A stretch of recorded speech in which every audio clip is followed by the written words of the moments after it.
di chat Zoom. Oke, kepada Kak Indah dipersilahkan. Oke, terima kasih Kak Gita. Oke teman-teman, kita mulai aja ya pertemuan kali ini. Saya coba share screen dulu. Hasil nilai latihan TIU verbal tadi di sini terdeteksi hanya berapa yang ngerjain? 1, 2, 3, 4, 5, 6, 7, ada 8 orang ya yang mengerjakan. Nggak apa-apa, nanti dicoba lagi aja.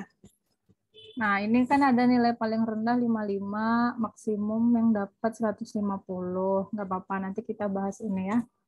Saya minta maaf karena kelupaan untuk menuliskan nama ya, nama latihan, karena ini hanya sebagai latihan. Gitu, nanti dicoba lagi aja. Nggak apa-apa. Ya, nggak apa-apa. Oke, kita mulai.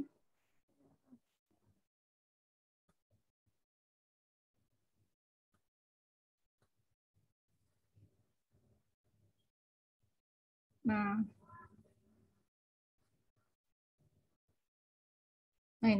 ini sedikit review terkait materi soal TIU. Kan ada 3 bagiannya, ada verbal, ada numerik, dan ada figural.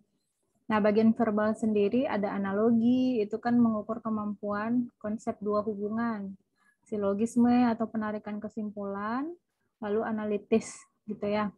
Nah, fokus pertemuan kali ini kita akan membahas terkait khusus verbal. Nanti pertemuan besok, teman-teman akan belajar numerik, yaitu terkait perbandingan kuantitatif sama figural ya, kalau nggak salah, atau dan deret. Nah, di pertemuan hari Minggu itu terkait soal cerita dan berhitung cepat ya, Kak Gita ya. Nanti itu akan dibawakan sama Kak Gita. Nah, kita langsung aja.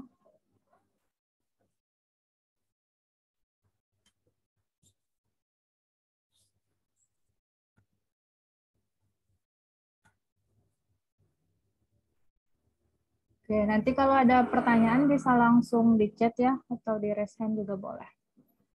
Nah, ini untuk analogi verbal, kata kunci di sini adalah kita harus melihat hubungan khusus dari dua kata atau lebih yang diberikan. Nah, kalau masih bingung, tidak menemukan hubungannya apa, cari yang lebih spesifik hubungannya, agar lebih mudah untuk menemukan hubungan itu. Kalau masih belum menemukan, nah kita buat rangkai kata-kata yang muncul itu menjadi suatu kalimat gitu.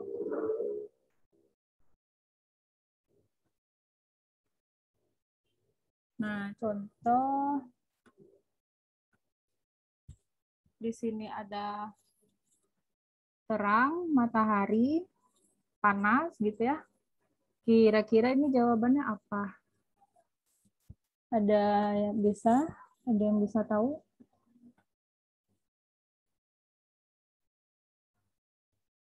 Api ya di sini. Gitu. Misal teman-teman bingung hubungannya apa? Hubungkan aja, matahari menghasilkan terang, terus apa yang menghasilkan panas? Nah, bisa api menghasilkan panas gitu kan. Kalau lampu kan sebenarnya kurang tepat walaupun bisa. Lanjut. Belanak, ikan laut, bla bla bla, ayam, titik-titik darat. Kira-kira jawabannya apa nih? Yang A, unggas. Oke. Nah, ini kan kita bisa hubungkan juga ya, belanak ini kan ikan nih. Jenis ikan yang hidup di laut. Bisa pakai jenis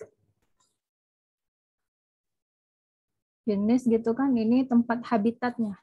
Jadi belanak adalah jenis ikan yang hidup di laut. Kalau mau melihat dia sebagai suatu kalimat yang utuh.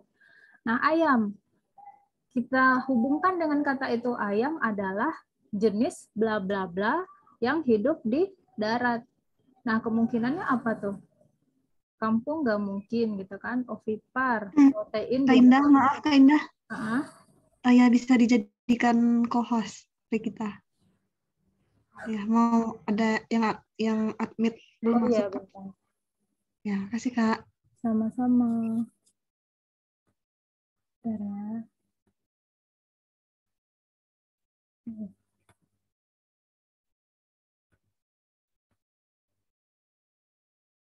Mana nih karyawitaan?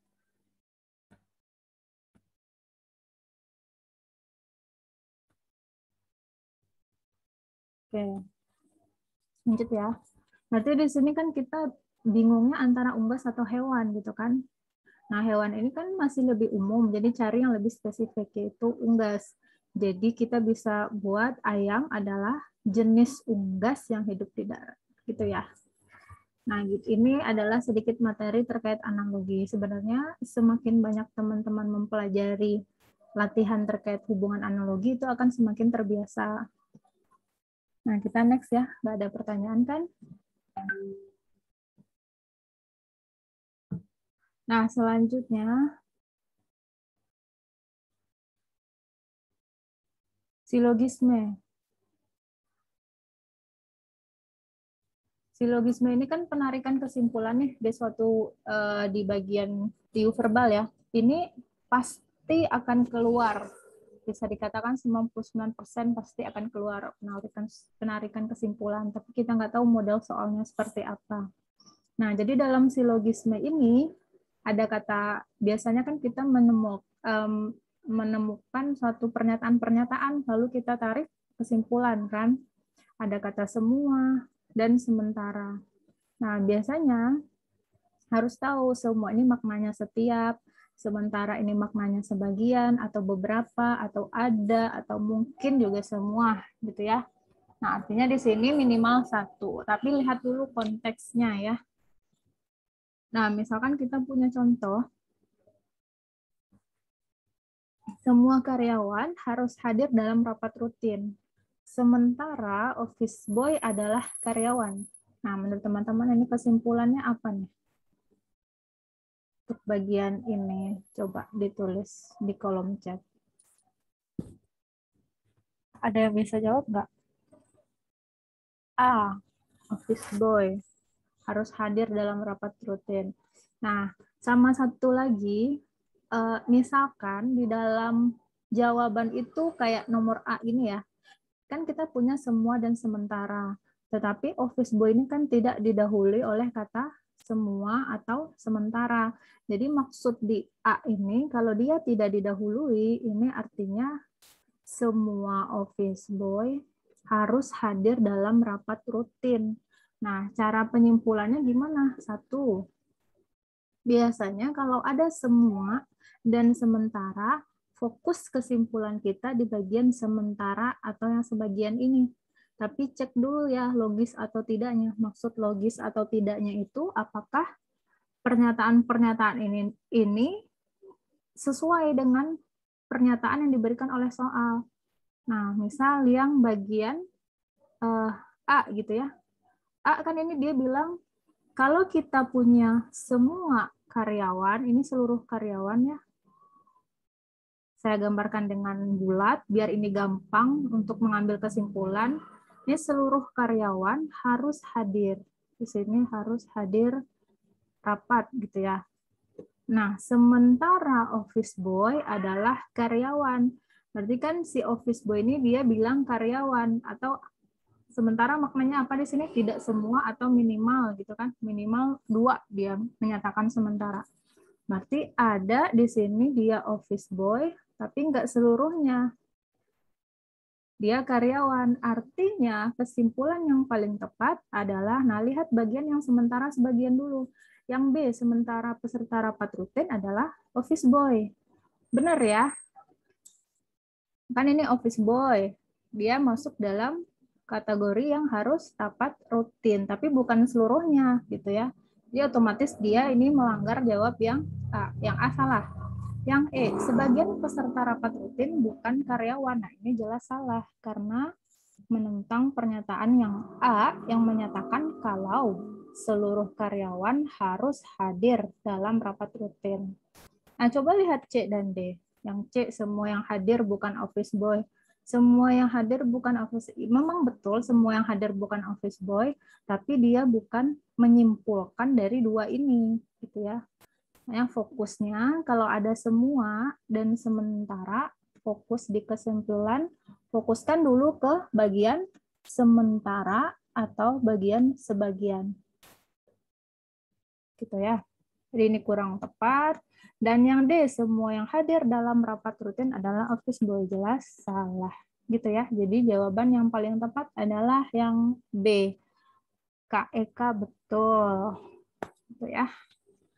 Bisa kita lanjut ya untuk bagian penarikan kesimpulan.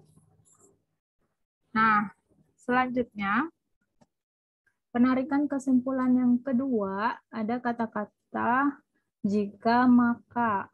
Ini disebut dengan premis implikasi.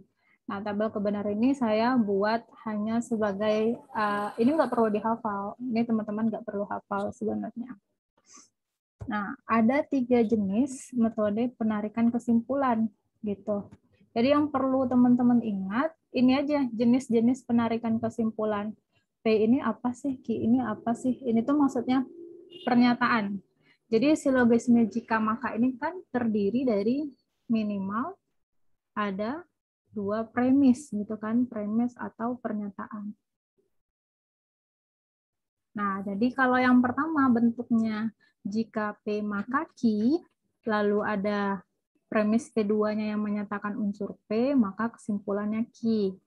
Gitu. Yang kedua, jika P maka Q, lalu Q maka R, kesimpulannya P maka R. Ini gampang ya, bisa dicoret-coret.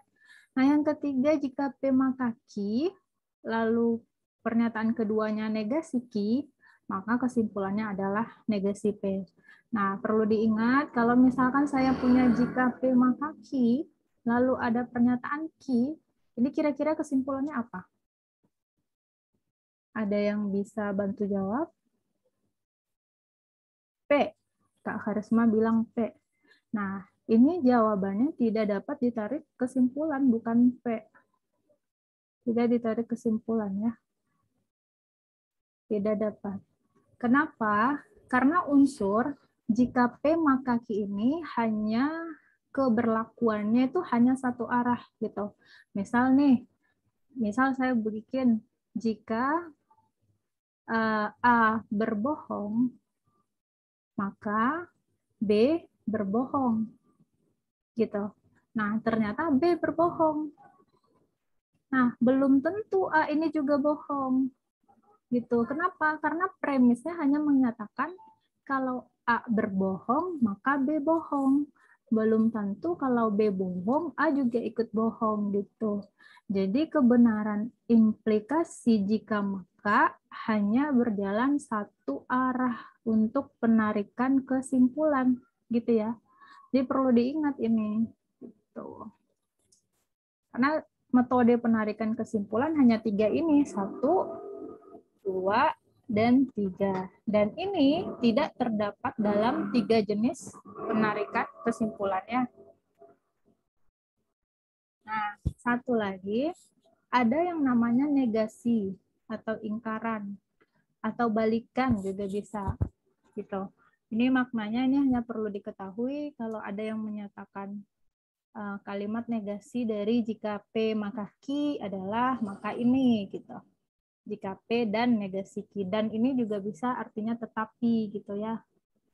Dan ini juga bisa kata-katanya tetapi. Gitu. Terus satu lagi kalimat ekivalen. Ekivalen ini artinya kalimat kesetaraan. Saya tulis di sini setara. Artinya dia nilainya sama. Kalau jika P maka Q, maka dia akan setara nilainya dengan negasi Q. Jika negasi Q, maka negasi P. Atau negasi P, atau lagi di sini Q. Gitu. Bisa ya, jadi di sini teman-teman perlu jeli lagi untuk melihat 3 jenis penarikan kesimpulan ini. Gitu. Nah, sebagai contoh, nih ya, jika ibu memasak, saya bermain di luar. Ini kan kita misalkan dengan P gitu kan. Saya bermain di luar, Q. Saya tidak bermain di luar, berarti ini negasi Q. Maka kesimpulannya apa? Ada yang bisa jawab?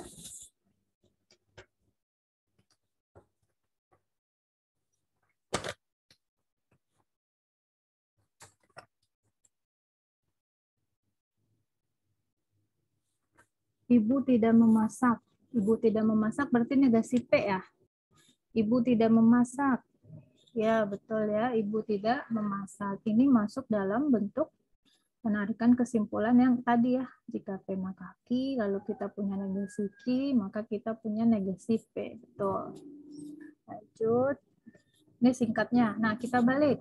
Jika ibu memasak, ini P. Lalu kita punya saya bermain di luar. Lalu saya punya P, kesimpulannya ini gampang nih. Coba.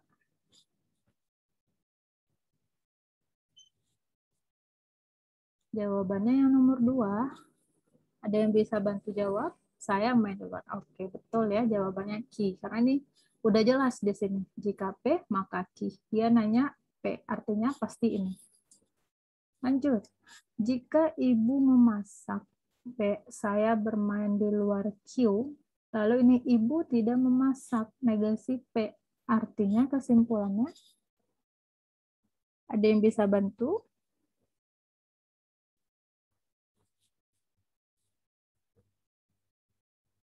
Tidak dapat disimpulkan. Oke, betul ya.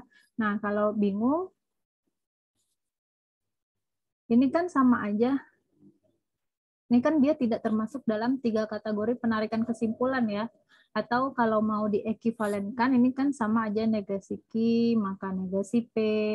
Lalu kita punya negasi P. Nah, bukan berarti tadi kalau dia ini diketahui, maka berlaku yang ini. Jadi salah ya, tidak dapat disimpulkan. Lanjut. Nah, jika ibu memasak, P, ayah menonton film Q. Lalu jika ayah menonton film Q, saya bermain film. Ini bermain di luar ya. Saya bermain di luar R. Nah, ini gampang ya. QQ coret. Jadi kesimpulannya P maka R. Jika ibu memasak, maka saya bermain film. Nah, satu lagi tips di implikasi. Teman-teman bisa mencoret kata-kata yang sama atau yang sama muncul di dalam pernyataan. Jadi di kesimpulan itu tidak akan muncul gitu. Nah, ini nomor 5. Kalimat yang setara. Setara ini artinya ekivalen dengan pernyataan jika saya lulus SKD P, maka saya ikut SKB. Q adalah, ada yang bisa bantu jawab? Untuk nomor 5 jawabannya apa? Ingat ya, kalimat setara di sini mintanya. A, B, C, D, atau E? A, jika saya tidak lolos SKD, maka saya ikut SKB. Oke, lihat lagi. Kan kita punya pernyataan P maka Q. Ekivalennya tadi apa? Ekivalen dari P maka Q adalah negasi Q maka negasi P. Gitu kan? Nah, ada nggak tuh negasi Q maka negasi P? Negasi Q itu kan tidak ikut SKB. Tidak ikut SKB nggak ada tuh satupun di sini. Nah, berarti jangan pakai yang ini. Ada kan satu lagi yang ekivalensinya, yaitu yang negasi P atau Q. Gitu kan? Di note tadi, note yang sebelumnya. Kalau lupa, ini saya lihat. Nah, yang ini ya. Ekivalensi kalimat setara kan negasi Q maka negasi P, atau boleh juga yang di bawah negasi P atau Q gitu. Keluarkan lagi. Nah, berarti kita lihat yang negasi P. Negasi P itu menyatakan tidak lolos SKD. Mana yang tidak lolos SKD? Berarti ini bukan jika maka lagi ya. Ini bisa dicoret, dicoret, dicoret. Tidak lolos SKD yang ini, yang E. Atau saya ikut SKB. Berarti yang setara adalah yang E. Ya, kalau yang D lolos SKD kan P atau negasi Q bukannya. Sampai di sini ada yang mau ditanyakan dulu? Bisa kita lanjut?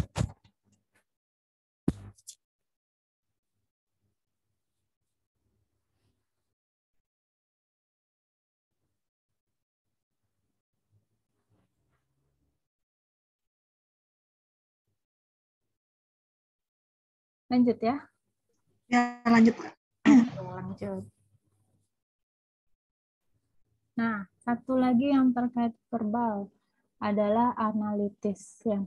Di sini konsep analitis di sini kan ujung-ujungnya juga menarik kesimpulan kan. Nah, tapi dia dibawa ke soal cerita ya biasanya.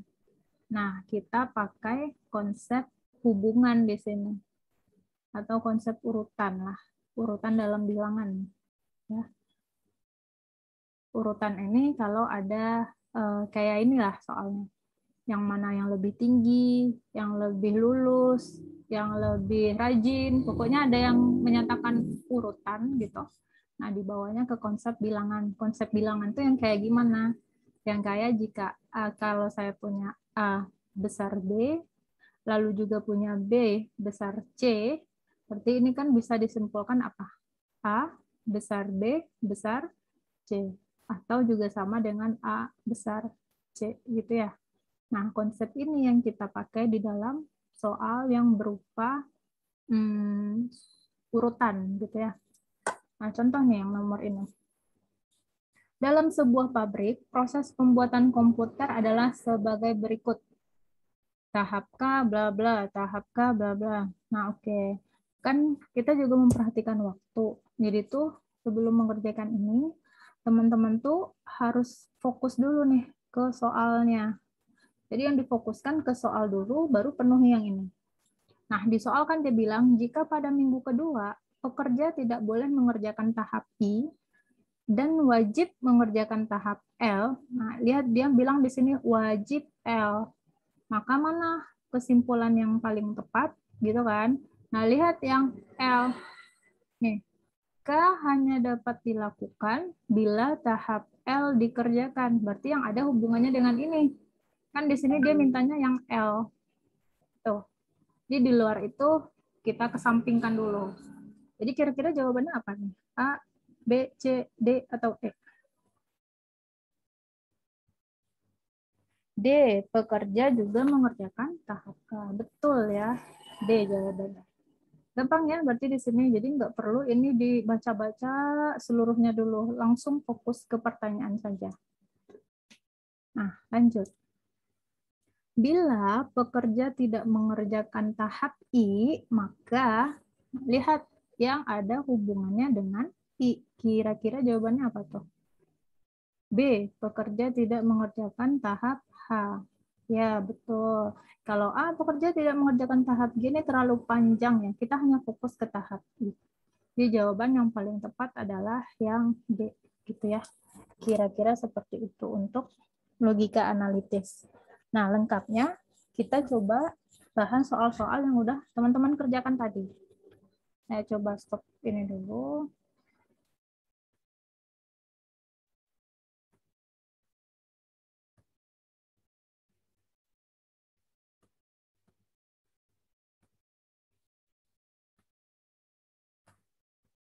Udah muncul kan?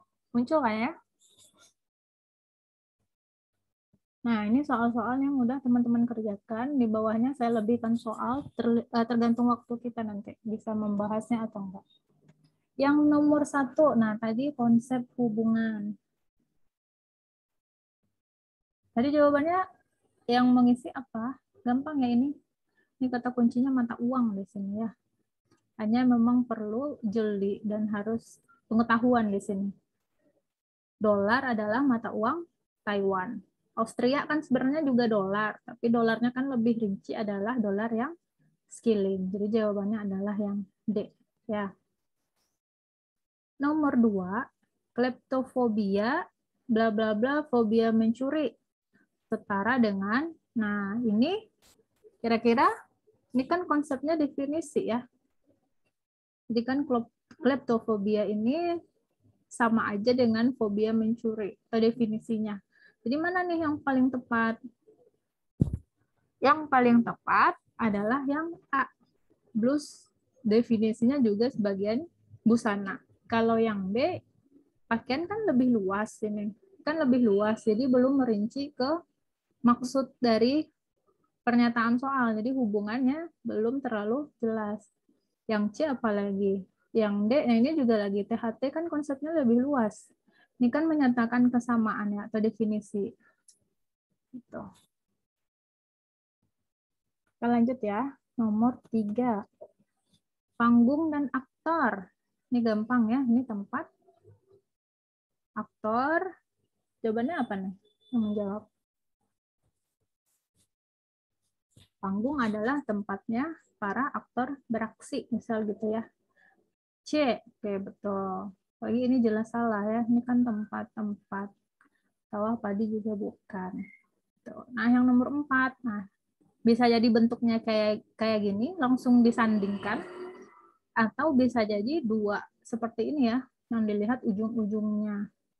Nah, kalau kita lihat kuas penjahit, hubungannya apa ini? Alat bantu ya, ini kan kuas yang alat yang biasa dipakai oleh pelukis ya. Sedangkan penjahit dia menggunakan jarum. Jadi jawaban yang paling tepat adalah yang D. Atau bisa juga pelukis menggunakan kuas, penjahit menggunakan jarum gitu. Cari yang lebih spesifik gitu. Yang bisa ditolak oleh A, C, D atau yang E. Lanjut ya ke nomor 5. Jadi intinya kalau untuk analogi hubungan ini memang harus rajin mengerjakan soal sehingga kita tuh di pikirannya tuh udah muncul terus analoginya. Yang muncul tuh seperti apa. Nah ini perbuatan bla bla bla ucapan. Ini tadi teman-teman jawabnya apa nih? Nomor 5.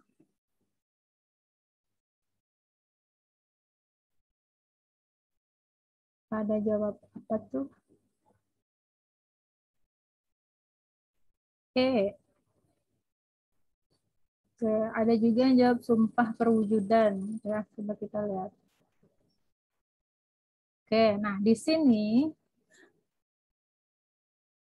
kata penghubung yang tepat itu adalah perbuatan dibuktikan dengan ucapan. Jadi yang paling tepat bukti dibuktikan oleh janji, gitu ya. Paling tepatnya adalah yang B. Kalau sumpah dibuktikan dengan perwujudan, kayaknya belum kurang tepat ya kalau dari sumpah dibuktikan oleh perwujudan. Kan sumpahnya sebuah aksi. Ini kan artinya dia mau dalam perbuatan ini harus dibuktikan dengan ucapannya gitu. Jadi paling tepat adalah yang B. Nah, kita lihat soal nomor 6 terkait penarikan kesimpulan. Sebagian penyanyi ada pada kedudukan utama. Semua yang ada pada kedudukan utama mendatangkan ketenaran. Nah, lihat soalnya. Ini soalnya adalah yang tidak sesuai. Teman-teman jawab apa ini? Nomor 6. Banyak jawab yang bagian mana? Ada yang bisa jawab?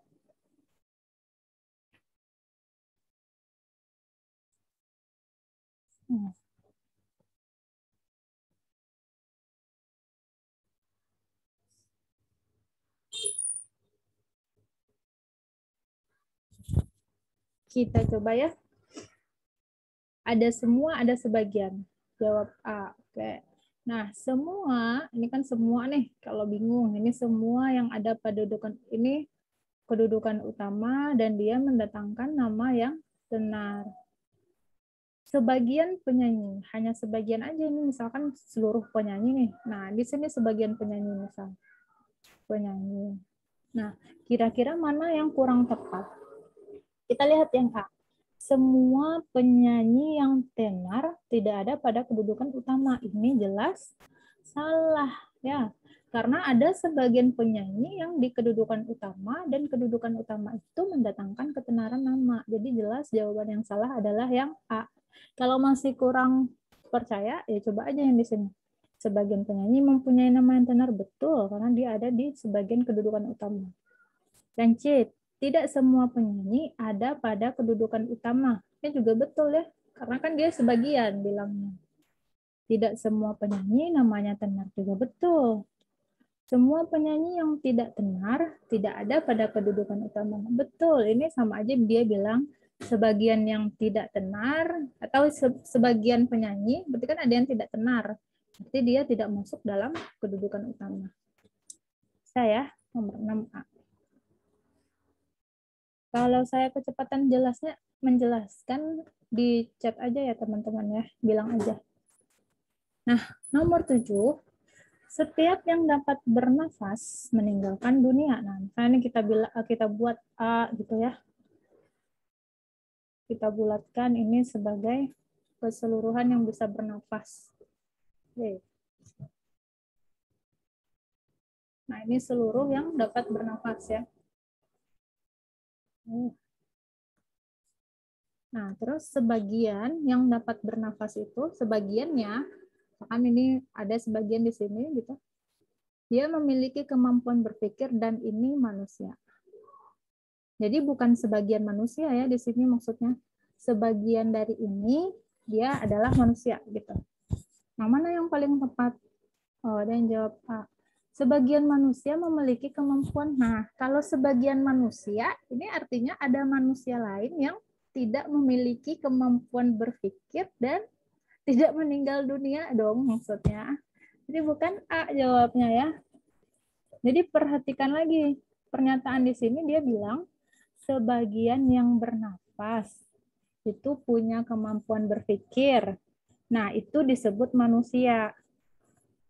Nah, terus jadi A jelas salah ya. Ada yang jawab D, ada yang jawab C. Yang D, sebagian yang bernafas akan meninggalkan dunia, betul, tetapi kurang tepat. Kenapa? Karena kan di sini dia ada menyebutkan kata manusia. Jadi manusia ini harus dimunculkan dalam simpulan. Yang B, tidak hanya manusia yang bernafas, juga betul. Tapi bukan itu sebenarnya konsep dari ini. Kalau kita gambarkan diagram kan tadi ini seluruh yang bernafas dan dia pasti meninggal. Nah, di sini tuh ada manusia. Jadi yang paling tepat adalah yang C. Manusia memiliki kemampuan berpikir dan akan meninggalkan dunia. Gitu ya. Semua manusia bernafas betul, tetapi kurang tepat. Gitu. Cari yang paling tepat. Oke, bisa ya. Nah, lanjut ke nomor 8. Seorang dokter harus dibantu dokter lain ketika sedang sakit. Seorang psikolog butuh psikolog lain untuk menyelesaikan masalah. Seorang motivator masih membutuhkan motivasi dari seseorang ketika dia sedang terpuruk. Nah, jawaban kesimpulan yang paling tepat kira-kira yang mana sih? Nah, D, tidak ada orang yang dapat menyembuhkan dirinya sendiri. Ada yang jawab A. Oke, coba lihat. Dokter, psikolog, dan motivator membutuhkan orang lain. Betul, ini betul. Tetapi, coba lihat konteks di soal ini. Dia menceritakan kalau kebutuhannya itu adalah kebutuhan saat dia sedang sakit, gitu ya. Ini kan sakit, ini kan menyelesaikan masalah, ini kan motivasi saat terpuruk. Jadi ini masih umum ya, maksudnya di sini. Nah, kalau yang B, ini jelas salah ya. Psikolog dan motivator.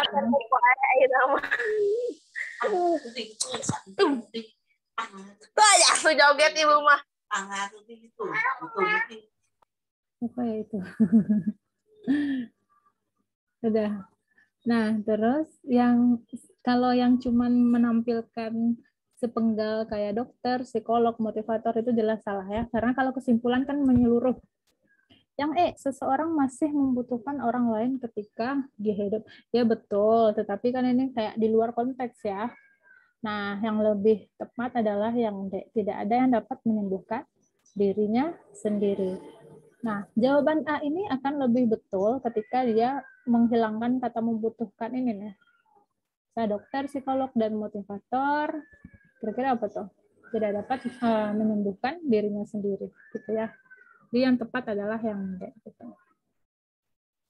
Nomor 9, banyak wisatawan asing yang mengunjungi Pulau Bali ketika berlibur. Pulau Bali, nah lihat lagi, dia merename Pulau Bali adalah salah satu pulau di Indonesia. John Peter adalah seorang wisatawan asing dari Amerika. Kira-kira ini jawabannya apa? Teman-teman jawab apa ya? Jadi kalau kata kunci silogisme, kalau ada kata-kata yang sama, biasanya itu bukan muncul di kesimpulan. Jadi kata yang sama itu kita coret aja, karena itu bukan kesimpulan yang tepat. Nah, jadi yang tepat jawabannya adalah yang A. John Peter mungkin mengunjungi salah satu pulau di Indonesia. Betul. Nah, ini coret yang balik ya. Indonesia memiliki banyak pulau, ini nggak ada hubungannya nih. Memiliki Pulau Bali menjadi salah satu tujuan wisatawan, kurang tepat ya. Pulau di Indonesia kemungkinan dikunjungi ini juga kurang tepat. Jadi yang tepat adalah yang A gitu. Betul untuk Kak Harisma, Kak Risa. Nah, kita lanjut next. Nih. Tidak semua orang pergi ke rumah sakit karena sakit. Saski pergi ke rumah sakit. Jadi kesimpulan yang tepat adalah apa? Kira-kira.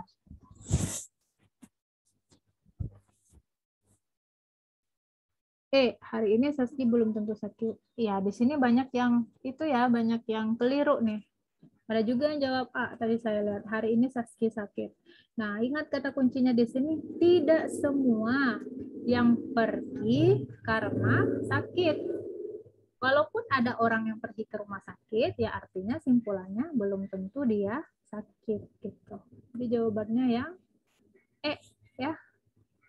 Ini apalagi pokoknya di luar konteks pernyataan soal tuh pasti bukan kesimpulan, walaupun sebenarnya ada kalau dibaca-baca oh kayaknya betul gitu ya, tapi dia bukan dalam konteks soal, jadi bukan itu kesimpulannya.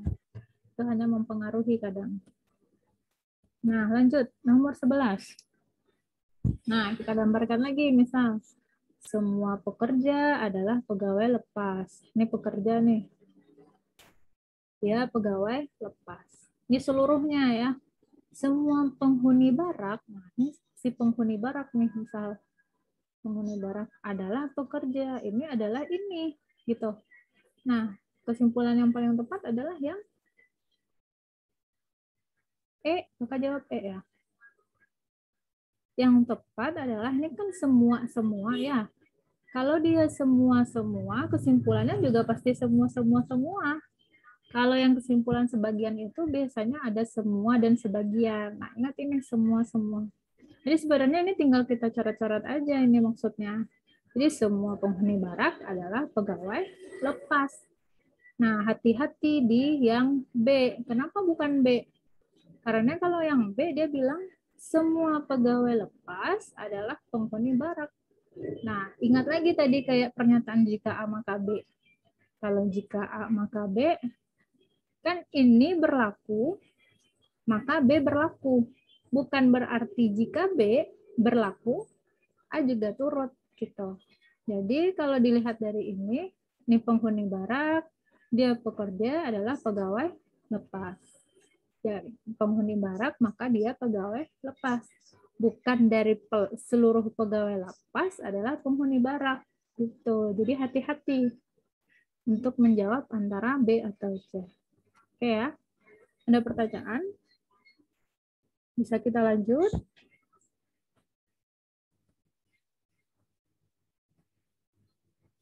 Lanjut, oke. 12. Setiap. Nah, ini ada kata-kata setiap nih. Setiap itu artinya seluruh ya. Nah, kalau di sini kan dia nggak bilang ada depannya, berarti ini otomatis dia udah merancu ke si Roni ya. Setiap siswa di kelas X memiliki kalkulator grafik. Setiap yang memiliki kalkulator grafik, nah biasanya ini dicoret-coret nih kalau yang sama, mengerti tentang fungsi trigono. Roni siswa X. Jadi kesimpulannya, jawaban yang paling tepat adalah yang ini kelas X. Jadi yang tinggal yang mana? Roni mengerti tentang fungsi trigonometri. Jadi yang B ya kesimpulannya. Jadi pernyataan yang sama di dalam soal untuk menarik kesimpulan itu bisa hilang, dia itu bisa hilang gitu ya, cara cepat. Bukan cara cepat ya, untuk menarik kesimpulannya memang seperti itu gitu. Nah, nomor 13. Nah, ini semua A adalah B, sebagian A adalah C. Nah, kalau ada yang kayak gini tuh memang sebenarnya memang gampang digambar. Arti dari semua A adalah B itu bisa kita gambarkan gini. Ini kan seluruh A nih. Seluruh A ini dia juga B, berarti dia bagian dari B gitu. Sebagian A adalah C. Sebagian ini tuh artinya bukan separuh ya. Tadi kan kita udah bilang kalau ada sebagian, beberapa itu setidaknya minimal ada 2 gitu. Jadi bukan separuhnya gini, bukan. Ada anggota di A yang dia C gitu ya. Tulislah C. Nah, jadi mana yang paling tepat? Ada yang bisa jawab?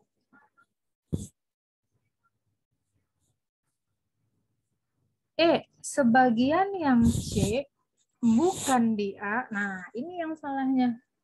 Sebagian C bukan di A. C itu kan bagian dari A ya. Jadi bukan yang E. Yang D, sebagian C adalah B. Oke, sebagian C adalah B. Benar sebenarnya, tapi ini kan agak kurang tepat ya. Sebagian C adalah B. Kan sebenarnya C ini merangkum ke A. Jadi coba kita lihat yang lain. Semua C adalah B. Ini juga benar sebenarnya. Tapi lihat nih. Jadi tuh yang dirangkum itu yang memuat A, B, sama C-nya. Gitu ya. Semua A, seluruh A ini adalah B dan C. Ini jelas salah. Semua C adalah B. Betul ini semua C adalah juga bagian B. Tetapi dia bilang kalau C ini bagian dari A. Jadi di kesimpulan harus memuat A ya. Kalau kayak gini. Ini yang paling tepat. Semua yang A, seluruh yang A, bukan C. Nah, yang ini, di luar ini, adalah B. Ini betul.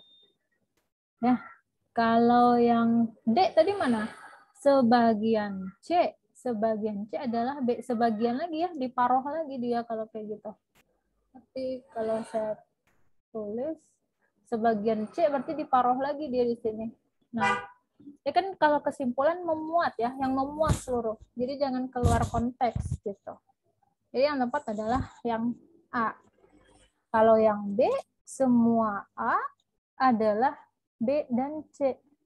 Semua A adalah B dan C. Kalau nggak perlu sebenarnya C, ini dia kan udah bilang kalau seluruh A ini adalah B. C ini hanya bagian dari A gitu. Jadi yang tepat yang A ya. Ada pertanyaan dulu nomor 13 atau lanjut?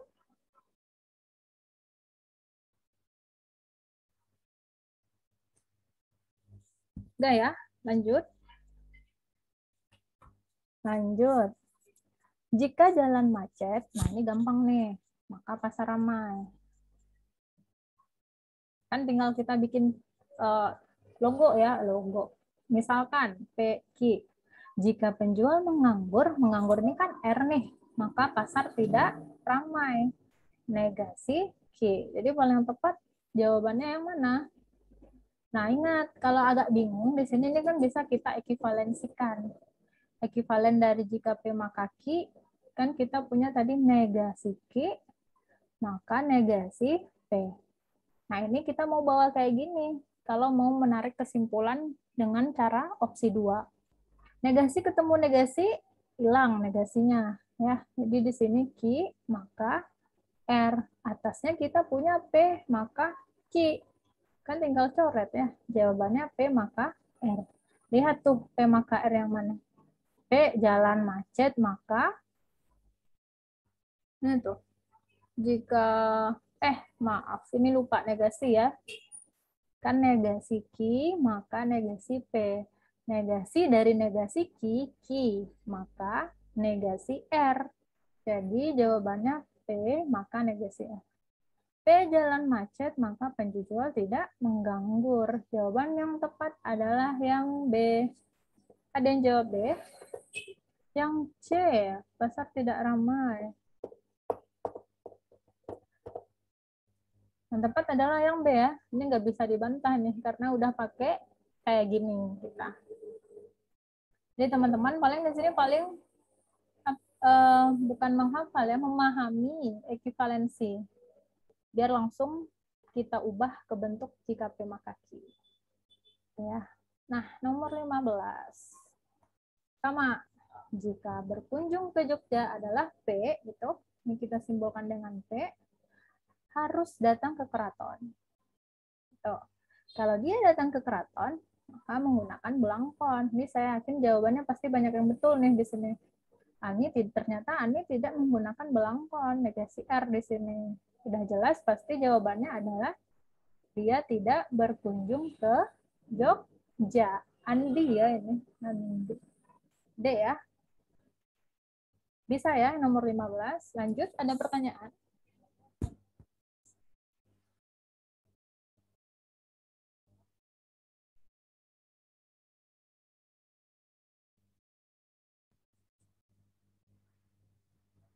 Tidak ada pertanyaan.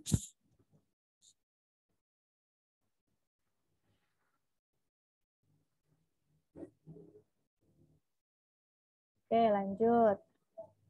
16. Nah, semua hewan adalah makhluk hidup. Semua makhluk hidup mati. Nah, ini kalau lihat, ini makhluk hidup nih. Nah, dia pasti mati di sini. Jerapah adalah hewan yang berleher panjang. Tidak semua hewan berleher panjang dapat berlari. Kesimpulan yang paling tepat adalah yang ada yang bisa bantu jawab. Jawabannya apa? Nomor 16. Jerapah dapat berlari. Jerapah tidak dapat berlari. Nah, jerapah adalah makhluk hidup. Yang B, jerapah tidak dapat berlari. Jerapah tidak akan mati. Oke. C, jerapah adalah makhluk hidup. Oke. Nah, jawaban yang paling tepat itu adalah yang E, ya. Jerapah akan mati. Kenapa? Nah, lihat di sini. Premis 2, pernyataan 2 ini, dia kan bilang seluruh hewan adalah makhluk hidup. Semua makhluk hidup itu mati. Nah, jerapah berarti kan dia bagian ya, adalah hewan yang berleher panjang. Dan tidak semua hewan berleher panjang dapat mati. Nah, konteks di sini dia menceritakan kalau jerapah makhluk hidup, intinya dia juga sebenarnya jerapah makhluk hidup. Kalau ini dia juga mati, makanya lebih tepat jawabnya ke yang jerapah akan mati, ke yang E. Yang C betul, jerapah adalah makhluk hidup. Cuman belum tepat karena ada premis yang di sini nih, semua makhluk hidup akan mati. Kalau hanya yang makhluk hidup, berarti dia hanya bagian atasnya aja. Sebenarnya yang ini agak membingungkan kita, agak membuat kita meragukan ya. Harusnya kan ada 2 combine ya. Tapi lebih tepat adalah yang E. Dia menjabarkan yang di atas, premis yang di atasnya dulu. 17. Dodo membeli buah jeruk, namun tidak membeli buah rambutan. Dodo akan membeli buah rambutan jika dan hanya jika. Nah, di sini teman-teman menemukan kata baru nih, jika dan hanya jika. Ini disebutnya diimplikasi. Simbolnya gimana? Misalkan saya punya P, nah 2 panah ini artinya jika dan hanya jika.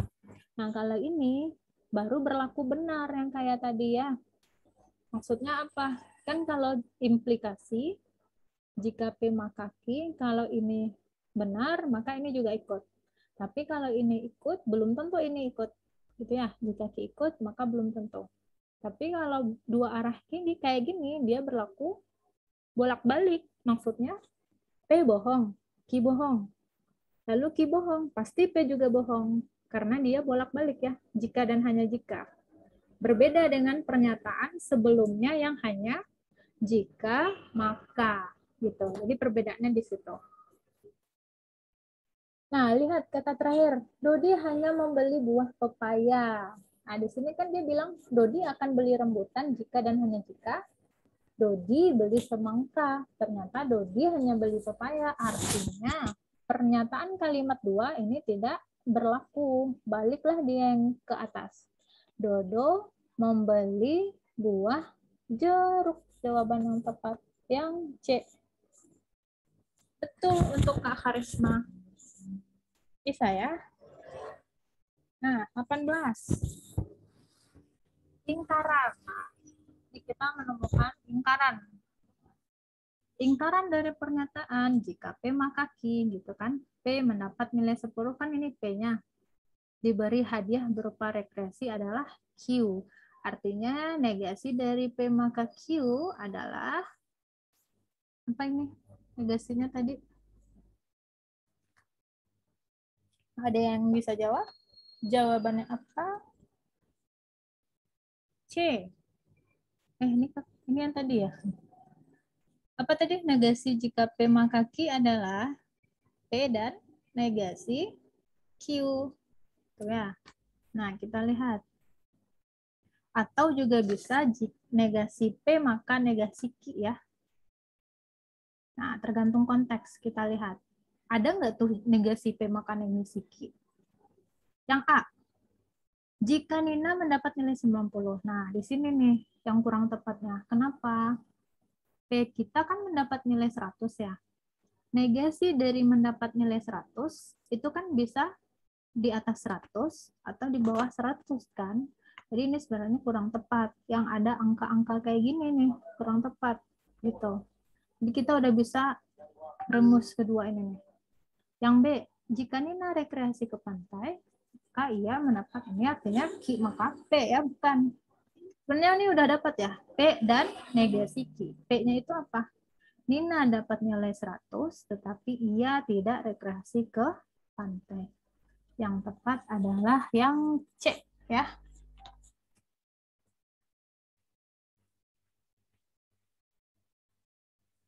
Oke, lanjut ke nomor 19. Nah, kalau untuk yang langsung kayak gini nih, memang harus, teman-teman memang harus hafal ya, kayak tadi kesetaraan, negasi, ini harus tahu ini. P dan Q, gitu ya.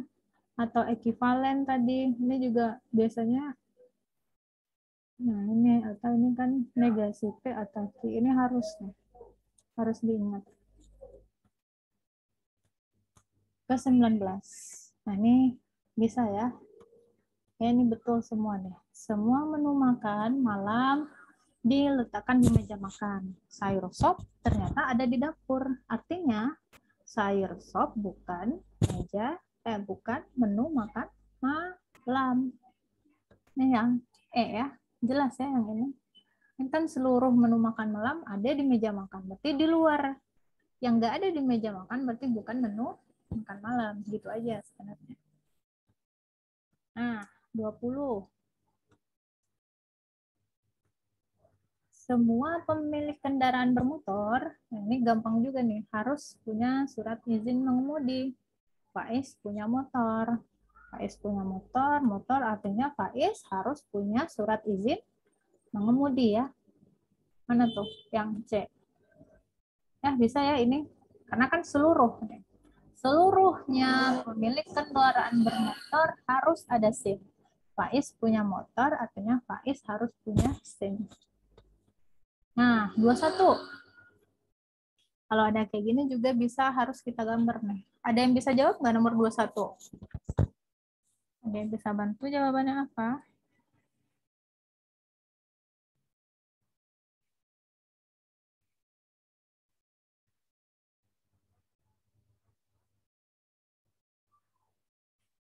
Yang A. Oke, lihat. A. Pernyataan yang salah adalah oke, betul nih kakak nih. Langsung kebaca ya, sebagian V adalah W, nggak perlu digambar lagi nih. Kenapa? Karena dari sini. Dia bilang V adalah W, artinya seluruh V ini sama aja dengan W gitu. Bukan sebagian gitu, gampang ya. Betul, Kak Dinesta sama Kak Dina. Nah, lanjut nih kita ke soal analitis. Ini salah satu soal analitis kan biasanya penempatan kursi tuh. Duduk-duduk. Oke, kita coba kerjakan nomor 22 ya. Nah, sekali lagi untuk konsep soal logika analitis, teman-teman tuh harus langsung ke sini dulu nih. Pokoknya langsung ke sini. Sebelum memenuhi ini, baca dulu ini karena ini adalah kunci nih. Kunci soal biasanya ada di pertanyaan. Gitu. Nah, baru coba kita baca perlahan. Dia bilang ada 8 kursi di deretan paling dekat dengan panggung. 4 kursi di A, berarti ada A1 gitu kan. A2, A3, A4. Lalu 4 di belakangnya, ada B1, B2, B3, B4. Nah, 6 penonton datang menonton pertunjukan, masing-masing menempati satu ya nih, dengan aturan ini. Nah, sekali lagi kuncinya ada di pertanyaan. Yesi duduk di kursi nomor B3. Jadi kunci dulu di sini adalah Yesi. Pertanyaannya Agus harus duduk di nomor berapa? Gitu kan, barulah penuhi ini. Mana yang kira-kira bisa?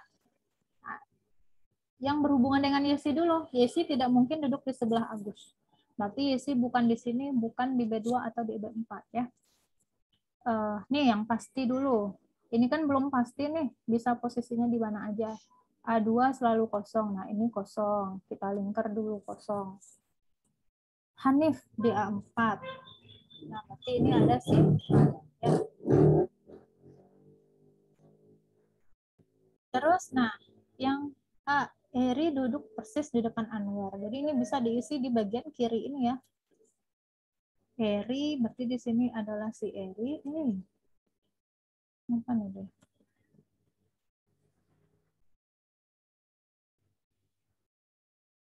Ya.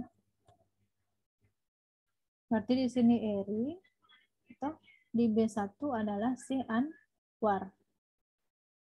Ya, nah berarti otomatis siapa nih yang belum isi? Ini udah, isi udah. Agus ya, Agus kan nggak mungkin. Berarti Agus di sini. Agus kan tidak mungkin di sebelah Yesi. Si Agus otomatis di sini. Agus harus duduk di kursi nomor A3 ya, berarti jawabannya.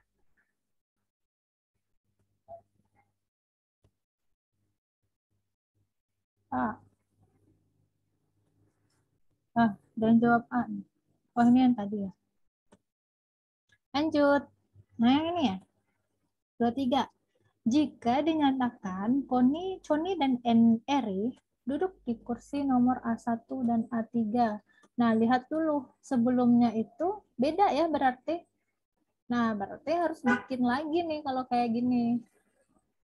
Kita tulis dulu si A1, A3. Di sini latihan kayak gini nih emang melatih kita untuk berpikir lagi ya. Untuk analitis. C dan jawab C 240. Oke. Choni di A1. Choni. Eri di A3. Nah, lihat lagi ke ketentuan soal. Eri duduk persis depan Anwar. Di Anwar ya di sini. A2 kosong. Ini pasti kosong. Mutlak di situ, nggak berubah-ubah. Apalagi Hanif. Hanif di mana dia bilang? Hanif A4. Nah, tinggal kita melihat si Yesi dan si Agus nih ya. Pertanyaannya kan tidak akan benar apabila kursi berapa yang kosong gitu kan. Nah, ini masalah terandai-andai nih di sini. Kalau misalkan ini kosong, B1 kosong, berarti kan si Yesi atau Agus bisa di sini kan? Yesi atau Agus bisa di sini, Yesi atau Agus. Dan dia memenuhi ketentuan soal ya, yang dia tidak boleh berdampingan. Jadi B1 kosong betul. Terus mana lagi? Oke, segitu dulu ya. Nah, ubah lagi. B2 kosong. B2 kosong. Kalau B2 kosong, berarti Yesi bisa di B1 atau bisa di B4 ya dia. Bisa dua-duanya. Berarti ini juga betul.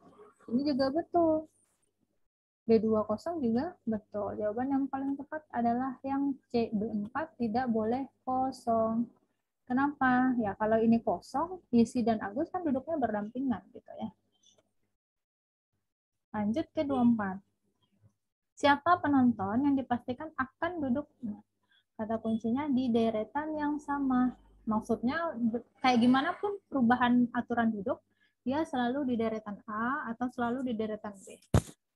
Nah, coba kita lihat dari dua aturan sebelumnya. Hanif nih, Hanif kan selalu di A. Coba lihat pasangannya Eri. Eri juga selalu di A. Betul ya, Hanif dan Eri di A. Yesi kan di bawah, Hanif di A, jadi bukan dia ya. Ini udah betul sebenarnya yang kalau mau memastikan boleh. Agus dan Yesi apalagi? Agus kan bisa di A, di ketentuan pertama dia di A ya, di atas, Yesinya di bawah. Terus Anwar dan Agus. Anwar di bawah, Agus di atas. Ini bukan dia. Jadi yang tepat adalah yang E. Nah, 25. Jika Coni dan Hanif bersebelahan. Nah, lihat dulu ada nggak tuh Coni dan Hanif bersebelahan? Belum ada nih, jadi kita buat dulu.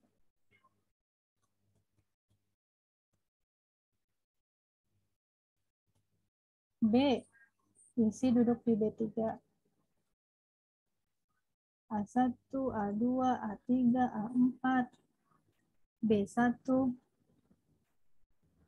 Nah, dia bilang Coni dan Hanif duduk bersebelahan. Hanif kan yang pasti duduknya di pernyataan. Hanif di A4. Hanif di A4. Berarti otomatis Coni di sini. Itu kan? Ini selalu kosong dia bilang. Nah, Eri dan Anwar. Ya, Eri dan Anwar kan duduk persis di depan. Jadi Eri di depan, Anwar ini juga bisa langsung diisi. Eri, ini Anwar. Nah, pertanyaannya yang tidak benar. Pernyataan yang tidak benar adalah, berarti tinggal Yesi dan Agus kan? Ini betul. Nah, kalau Agus duduk di B2, berarti Yesi harus di B4 ya. Nih, kalau Agus di B2, Yesi harus di B4. Oke. Yesi duduk di B3. Nah, ini yang nggak boleh ya. Kalau Yesi di sini, otomatis kan dia selalu berdampingan dengan Agus. Ini menyalahi aturan soal. Jadi yang tidak benar adalah yang B. Nah, lanjut lagi. Anwar dan Coni bersebelahan. Udah ada nggak tuh Anwar dan Coni bersebelahan? Kita lihat dulu sebelum melakukannya. Mana tuh? Coni tidak duduk di kursi B4. Oke, ini ya berarti Anwar dan Coni bersebelahan. Ini udah terpenuhi ya. Yang ketentuan pertama. Pertanyaannya yang mana? Coni harus duduk di kursi nomor B2. Oke, gitulah untuk serangkaian pertanyaan ini. Ini melatih kita untuk kalau diputar-putar masih bisa nggak gitu. Intinya fokus ke pertanyaan dulu ya. Nah, lanjut ke nomor 27. Nah, ada yang bisa bantu ini jawabannya apa? Menuliskan. Ini peraturan tempat duduk lagi nih, tapi melingkar. Teman-teman tadi pada jawab apa nih? Nomor 27.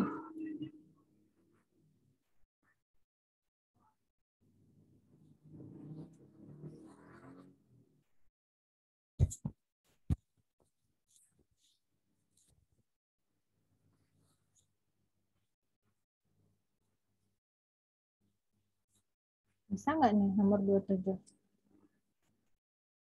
Dia bilang kita punya pada sebuah meja bundar, ingat ya ini meja bundar, ada 7 kursi dan diduduki 6 orang. Nah, kursi A duduk di depan B. Oke, kita buatlah di sini A duduk di depan B. Terus C duduk 3 kursi. Nah, ingat di sini ada 3 kursi di sebelah kanan B. Artinya C ini yang ketiga ya dari B. 1, 2, 3 misalnya di sini. Ini C gitu ya. Di sebelah kanan dan kiri B, kanannya berarti ini E, berarti kirinya ada si F. Kunci, udah ada berapa nih kursi kita? 1, 2, 3, 4, 5, 6, berarti di sini satu lagi ya, kosong. Mana yang kosong? Udah tinggal dicocok mana yang kosong? Antara E dan C atau F dan A. Ini jawabannya yang B. Gitu ya.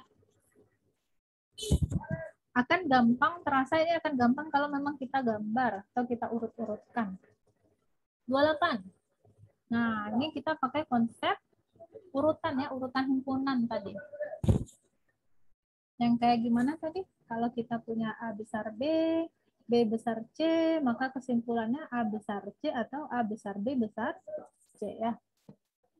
Nah, di sini fokus sekali lagi ke soal. Dia bilang, Ina menyelesaikan soal tidak lebih lambat, tidak lebih lambat. Artinya apa? Lebih cepat dari Ani. Berarti kan Ina lebih cepat dari Ani. Nah, usahakan bikin simbol ya. Misalkan saya simbolkan ini lebih cepat. D. Oke, pada jawab D. Ina lebih cepat dari Ani. Terus mana lagi? Baru kita lihat. Intan lebih cepat dari Ina. Intan cepat dari Ina ya. Ina. Terus Windy lebih lambat dari Ani. Berarti Ani lebih cepat dari Windy. Terus ada lagi nggak tuh? Nggak ada ya? Tidak ada yang secara bersamaan. Nah, mana tuh yang bisa disimpulkan ini sama ini bisa ya? Ina cepat dari Ani dan cepat dari Windy. Terus Intan lebih cepat dari Ina. Intan di depan ya. Betul ya? Intan lebih cepat dari Ina. Nah, kita lihat kesimpulan. Pada jawab D ya. Ina lebih cepat dari Windy. Betul. Terus selebihnya, ini bukan Andi ya, Ani ini maksudnya. Ini Ani. Nah, Windy lebih lambat dari Ina. Windy lebih lambat dari ini Windy kali. Tidak lebih lambat dari Ina. Salah ya. Dia kan lebih lambat. Ini kan udah jelas ya, udah jelas di D sebenarnya. Dari hasil kesimpulan ini. Betul teman-teman, banyak yang betul. Nah, 29 ini gampang juga. Kalau ada yang kayak gini, fokuskan kemana dulu nih? Cari yang paling plek pasti. Yang pasti kan dia bilang di sini ya. Tia di terakhir. Ada berapa? Ada 6. Oke. Ada 1, 2, 3, 4, 5, 6. Terakhir Tia. Nah, pada jawab apa nih soal nomor 29? Hadi. Oke. Terus cari yang dekat setelah Tia. Kata kunci Tia apa? Nih Tia lagi. Nila di dekat Tia. Berarti pasti di sini Nila. Terus cari lagi kata kunci si Nila. Mana nih? Zuhri. Zuhri berarti di sini. Cari lagi. Zuhri kata kunci dekatnya. Nah ini Tini. Ini ya. Yang lebih dekat lagi ke Tini. Ada nggak tuh? Nih ya, Hadi bersebelahan dengan Tini. Hadi, otomatis yang terdepan adalah Salim. Jadi gampang ya kalau kayak gini. Serta yang duduk urutan kedua adalah Hadi. Betul. Kalau cari yang urutan peserta duduk sesuai dengan ketentuan, Tia pasti di terakhir ya. Coret-coret kita udah punya. Berarti ini jawabannya Salim, Hadi, Tini, Zuhri, Nila, dan Tia. Nah, bisa ya. Teman-teman udah bisa langsung 2 pertanyaan. Nah, lagi. Nomor 31. 31 pada jawab apa nih? Oke, lihat. Kita kerjain. Kejujuran S nih, tidak sebaik. Artinya dia lebih jujur ya daripada S. Kita pakai lagi simbol ini, misalkan saya buatnya lebih jujur. Ini kan D lebih jujur dari S. Terkadang M kurang jujur, tetapi sesungguhnya dia lebih jujur daripada R. Di M lebih dari R. B lebih suka berbohong dari H. Berarti H lebih jujur ya. D cukup jujur, tapi secara umum M lebih jujur dari D. Ya lagi, terus mana lagi tuh? I sama jujur dengan K. Gitu. D lebih jujur dari H. Habis itu dia bilang D lebih jujur dari K. Siapa yang paling jujur? Nah, lihat nih kata kunci di sini. M lebih besar dari D. D lebih besar dari S. Jadi kita punya D lebih besar dari S, D lebih besar dari H, dan D lebih besar dari K. Terus D lebih besar dari H, H lebih besar dari D. Ini juga otomatis dia lebih besar dari I, gitu ya. Kalau mau dibuat urutannya. Dia otomatis dari sini kita dapat yang mana tuh? M ya. I kan di sini nih. D pun lebih besar dari I. Kan kita udah punya M besar D, besar S. Nah, S terhadap H dan K aja yang kita nggak punya. Besar dari K yang sama dengan I. Ini kan besar dari B. Kan? Gitu. M pun juga besar dari A. Jadi yang paling jujur adalah yang M. Ya. Betul. Kak Raisa betul sama Kak Dima. Gampang ya. Kalau memang soal-soal yang kayak gini tuh harus dibuat simbol-simbol kayak gini.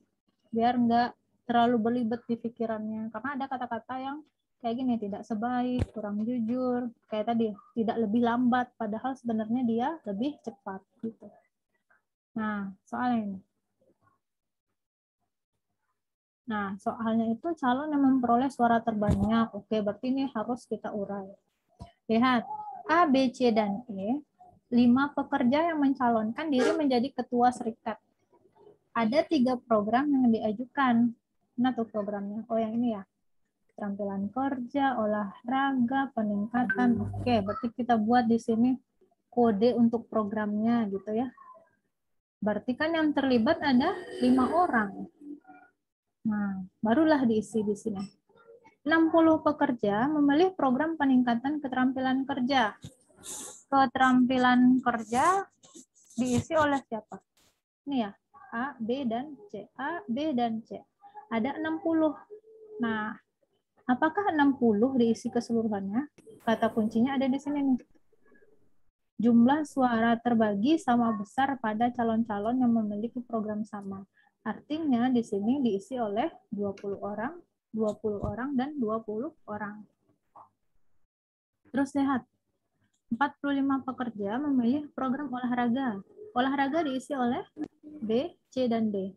Ada 45, berarti masing-masing mengisi 15, 15, dan 15 ya. Terus yang 3, 90 memilih program peningkatan kesejahteraan. Kesejahteraan diisi oleh D, E, dan A. Ada berapa dia bilang? Ada 90. Berarti itu 30, 30, dan 30. Nah, suara terbanyak ya udah tinggal kita hitung. Ini ada 50, 35, 35, 45, dan 30. Jadi siapa yang terbanyak adalah yang A ya.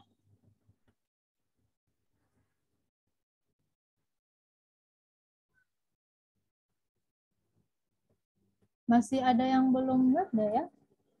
Mungkin tadi ada yang kepencet kayaknya ya. Ini udah sih. Udah Pak. Terus, nah calon yang memperoleh suara terbanyak, kan ini udah diisi ya, A ya, berarti udah betul. Di sini ada suara dekat masjid nih, mungkin akan terdengar suara selawatan. Bersabar aja ya, nggak apa-apa, insya Allah terdengar. Calon yang paling sedikit, berarti yang E ya, 30. Terus yang 34, selisih A dan B. Tinggal kita hitung A dan B-nya. Selisihnya berapa nih? 15. Nah, urutan 3 suara terbanyak. Mana aja? Ada A, D setelah itu ya. Habis itu B atau C. ADB atau ADC. Berarti yang tepat yang E. Tuh. Nah, mungkin di latihan tadi sampai nomor 35 ini. Ini saya tambahin ada segini nih. Bisa lah ya, bisa. Coba ini masih mengikuti soal yang tadi. Jika ketua terpilih mengangkat ketua seksi olahraga dari calon yang memperoleh suara terbanyak dan mengajukan program olahraga, maka menjadi ketua seksi olahraga adalah, kan dia mau mengangkat pemilihan wakil ya. Nah, ketuanya kan tadi si A. Wakil kedua kan adalah yang 45. Tapi kan dia maunya yang olahraga. Program olahraga si D, benar nggak tuh? Peningkatan kesejahteraan. Betul ya yang D. Jadi jawaban yang tepat adalah yang D. Nah, nomor 37. Coba teman-teman baca dulu ini sambil dikerjakan. 1 menit bisa lah ya. Dioret-oret dulu aja walaupun nggak nemu jawabannya. Sambil dibaca.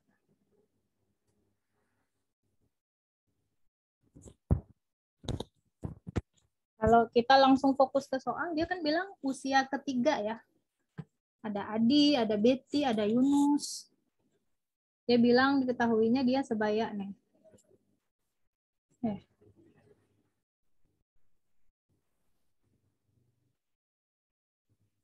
Nih, dia diketahui Adi sama dengan Betty sama dengan Yunus. Dia sebaya. Ayahnya bekerja pada usia 25 tahun di perusahaan yang sama. Ayah mereka ya, ayah keseluruhan. Perusahaan tersebut mengharuskan pegawai yang usianya 60 tahun. Jadi umur 60 tahun itu udah pensiun. Nah, tahun ini, kata kunci yang di A, usia ayah Adi, misal saya bikinnya ayah Adi, 3 kali usia Adi. Nah, lihat yang berhubungan dengan ayah Adi dulu biar gampang. Mana tuh kira-kira? Yang B kan udah Betty, yang C Yunus dan ayah Yunus. Lalu ke sini. Nah, yang D. Tahun ini ayah Adi memasuki masa pensiun. Artinya tahun ini umurnya 60 tahun untuk ayah Adi. Ayah Adi 60. Berarti dia kan 3 kali Adi. Kita punya Adi umurnya 20 tahun. Karena mereka sebaya, artinya seluruh mereka ini umur 20 tahun. Nah, pertanyaannya, berapa usia ketiga anak itu? Yang ditanya tahun lalu. Berarti 20 dikurang 1. Jawabannya adalah yang B ya, 19 tahun. Terus, pertanyaan 38. Urutan ketiga anak berdasarkan usia ayah. Dari termuda adalah, nah baru ini kita pecahkan yang B dan C. Tahun ini, usia Ibu Betty adalah 3 kali Betty. 3 kali Betty artinya Betty umurnya 20 tahun kan? 3 kali 20, 60 tahun untuk Ibu Betty. Nah, lihat lagi. Ternyata Ibu Betty ini kan koma nih di sini, perhatikan. Ibu Betty 3 tahun lebih muda dari ayah. Berarti ayahnya umur berapa tuh? Ayah Betty 3 tahun lebih tua dari ibunya ya. 63 tahun. Udah dapat nih kita si ayah Betty. Yang C. 3 tahun yang lalu. Nah, ingat. Kalau ada kayak gini di depan, artinya perbandingan antara usia Yunus. Yunus ini artinya 3 tahun yang lalu. Dia bilangnya perbandingan. Ayah Yunus. Ayah Yunus, ingat lagi. Dia kan ceritanya 3 tahun yang lalu, dikurang 3. Nah, hati-hati di situ. Sama dengan Adi dan ayah Adi. Adi bagi ayah Adi. Di soal ini ya. Perbandingannya sama dengan antara usia Adi dan ayah Adi. Nah, Adi dan ayah Adi kan kita udah tahu ya. Adi kan 20. Ayah Adi 60. Jadi ini perbandingannya 1/3. Yunus kan kita juga udah tahu umurnya 20. Dikurang 3 berarti dia 17 tahun di sini ya. Dibagi ayah Yunus dikurang 3 sama dengan, nah tinggal kita sederhanakan. Kali ke sini 51. Ini kali silang aja ya, kalau ada pecahan kayak gini dikali silang saja. Sama dengan ayah Yunus dikurang 3. Jadi umur ayah Yunus adalah 51 tambah 3. 54 tahun. Jadi mana dari usia yang paling muda ayahnya? Yunus. Lalu ayah siapa lagi? Adi. Lalu yang paling tua ayah B. Jawabannya adalah yang C. Ya, gitu. Ini logika analitis juga bisa dimainin ke umur. Nah, lanjut. Berapa tahun masa kerja ayah Yunus pada tahun ini? Nah, tahun ini kan umur ayah Yunus berapa tuh? 54 kan? Nah, dikurang berapa? Kalau masa kerja kan usia saat ini dikurang usia pertama kali masuk. Pertama kali masuk umur ayahnya berapa? 25 tahun. Jadi dikurang aja dengan umur pertama kali dia masuk. Jawabannya 29 tahun. Itu yang C. Ada mau ditanyain dulu nggak? Ini tadi saya sengaja nggak masukin nih ke soal. Biar bisa dibahas langsung bersama-sama.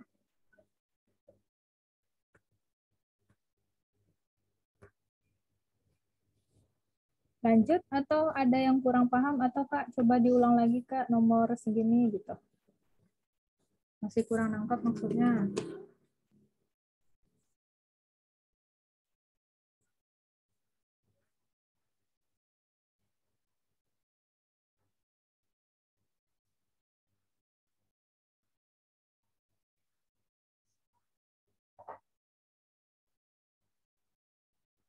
Iya, ya betul. Rekamannya langsung kok, langsung kita share hari ini.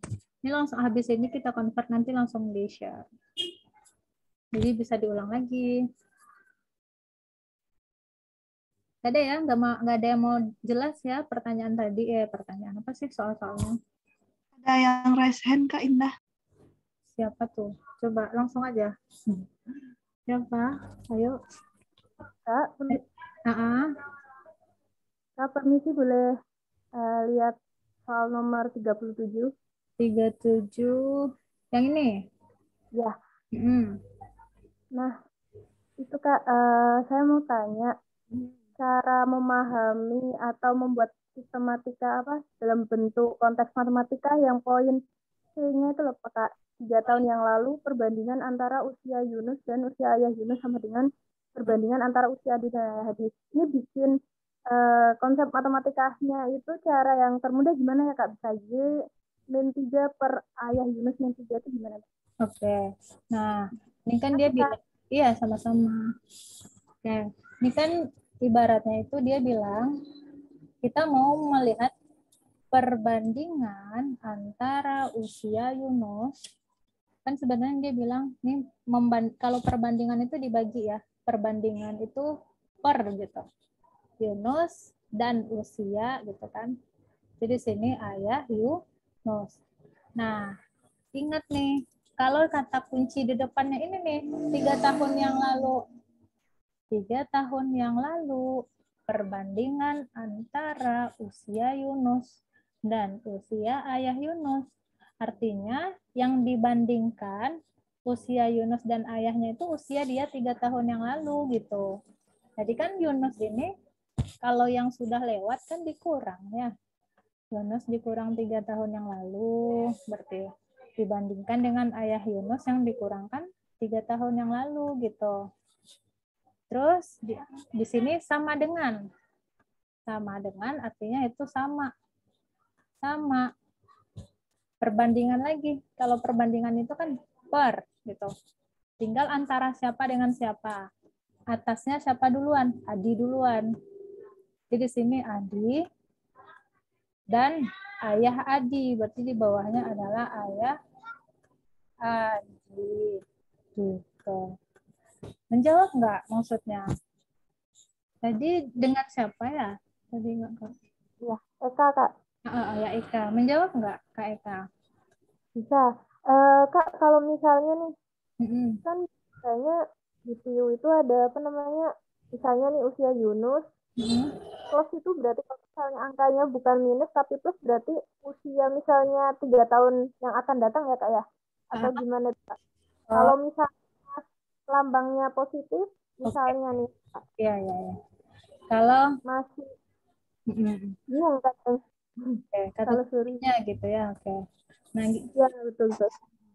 biasanya kalau di soal cerita usia-usia gitu, kalau ada yang lalu, berarti kan yang lalu itu kurang gitu kan. Kalau akan datang, tambah pasti ya. Terus kalau ada kata kali gitu kan, usia Yunus 2 kali, nah kayak gini. Adi 3 kali, kali jelas kali gitu. Perbandingan jelas perbandingan gitu ya. Perbandingan jelas perbandingan. Kalau dia bilangnya lebih muda, nah kayak gini. Nah, lebih muda, 3 tahun lebih muda. Lebih muda. Nah, ini kan artinya tergantung siapa dulu ya. Kalau dia dihadapkan, misalnya kalau di sini kan dia bilangnya Ibu Betty 3 tahun lebih muda dari ayah Betty.